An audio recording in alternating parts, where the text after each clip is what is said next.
अर्थसंकल्पीय अधिवेशनाच्या पहिल्या दिवशी मंत्री धनंजय मुंडे आणि माणिकराव कोकाटेंच्या प्रकरणाचे पडसाद हे दोन्ही सभागृहांमध्ये उमटले। त्यापूर्वी विधानभवन परिसरामध्ये विरोधकांनी मुंडे आणि कोकाटेंविरोधात घोषणाबाजी सुद्धा केली आणि राजीनाम्याची मागणी केली। तर नैतिकतेचं अधपतन झाल्याचं लक्षात आल्यास राजीनामा घेऊ असं मुख्यमंत्री देवेंद्र फडणवीस यांनी कालच स्पष्ट केलंय। पाहूया या संदर्भातला हा स्पेशल रिपोर्ट।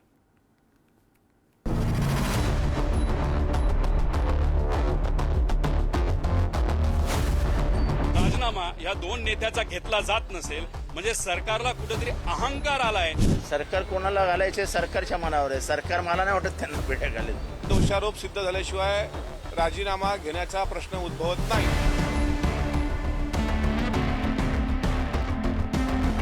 अपेक्षेप्रमाणे अधिवेशनाच्या पहिल्याच दिवशी मंत्री धनंजय मुंडेंच्या राजीनाम्यासाठी विरोधकांनी आक्रमक भूमिका घेतली।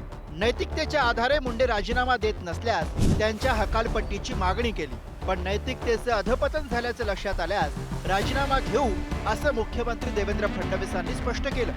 राजीनामा द्यावा की नाही द्यावा असे अनेक मुद्दे त्या ठिकाणी उपस्थित होतात।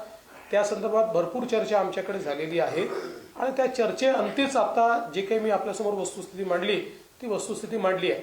कुठेही नैतिकतेचं अधपतन झालेलं आहे असं जर लक्षात आलं तर मात्र आम्ही कोणालाही वाचवणार नाही। आम्ही थेट त्यांचे राजीनामे मागू। त्या मर्डर मध्ये सुद्धा किंग मेकर आहे, भ्रष्टाचारामध्ये सुद्धा किंग मेकर आहे, बऱ्याच काही गोष्टींमध्ये आहे। त्याच्यामध्ये देशमुख परिवार त्यांच्या विरोधात आहे, तिथं मुंडे परिवार आहे, एका मुंडे नावाच्या एका व्यक्तीचा सुद्धा मर्डर तिथं झाला होता। असे अनेक लोक आहेत आणि त्याच्यावर तिथं राजीनामा या दोन नेत्याचा घेतला जात नसेल म्हणजे सरकारला कुठेतरी अहंकार आलाय की बाबांनो काही कुणी बोललं तरी आम्ही कोणाला घाबरत नाही।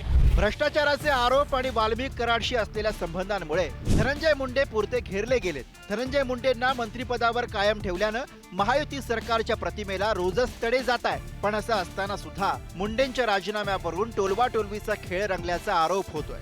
अजित पवार म्हणाले पुराव्याशिवाय कारवाई नाही। यावर देवेंद्र फडणवीसांनी म्हटलं अजितदादांची भूमिकाच अधिकृत भूमिका आहे। पुन्हा दादा म्हणाले राजीनामा द्यायचा की नाही हे धनंजय मुंडेंनीच ठरवावं।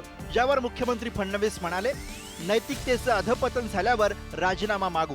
या 90 दिवसामध्ये दोनदा धनंजय मुंडे म्हणाले वाल्मिक कराड माझा खास माणूस आहे, खास। या खास माणसाची विकृती बघा।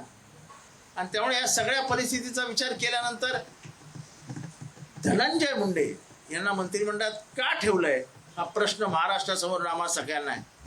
धनंजय मुंडे साहेब असतील किंवा माणिकराव कोकाटे असतील यांच्या राजीनाम्याबाबत ज्यावेळेस भाष्य केलं गेलं त्यावेळेस नैतिक अधपतन सिद्ध झाल्याशिवाय म्हणजे त्यांचं दोषारोप सिद्ध झाल्याशिवाय राजीनामा घेण्याचा प्रश्न उद्भवत नाही ही स्पष्ट भूमिका राष्ट्रवादी काँग्रेस पक्षाची आहे आणि त्यावर राष्ट्रीय अध्यक्ष आणि महाराष्ट्र सरकार योग्य तो निर्णय घेणार।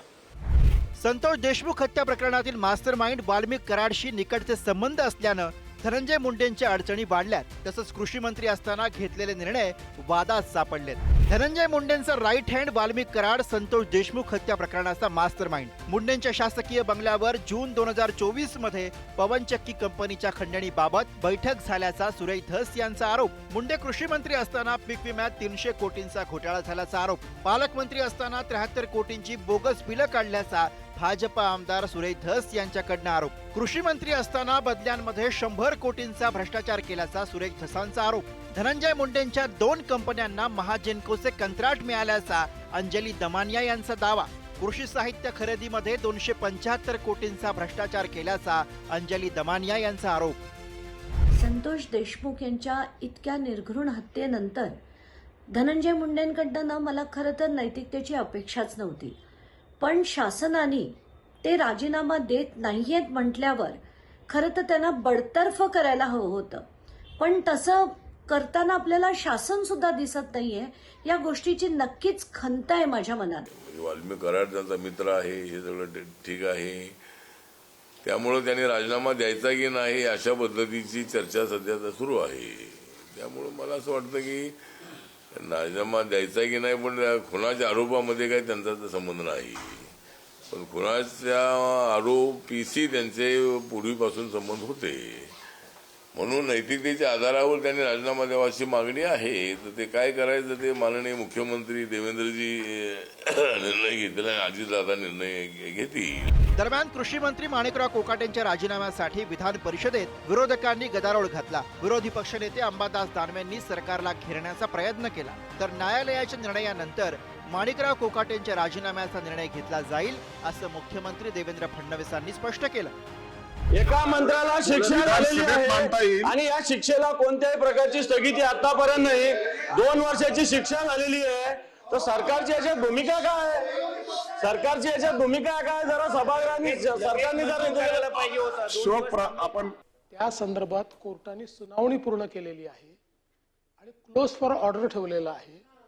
त्यांची ऑर्डर आल्यानंतर त्याच्यावर निर्णय सभागृह किंवा राज्यपाल घेतील. धनंजय मुंडे आणि माणिकराव कोकाटेंच्या राजीनाम्यासाठी विरोधक आक्रमक झाले.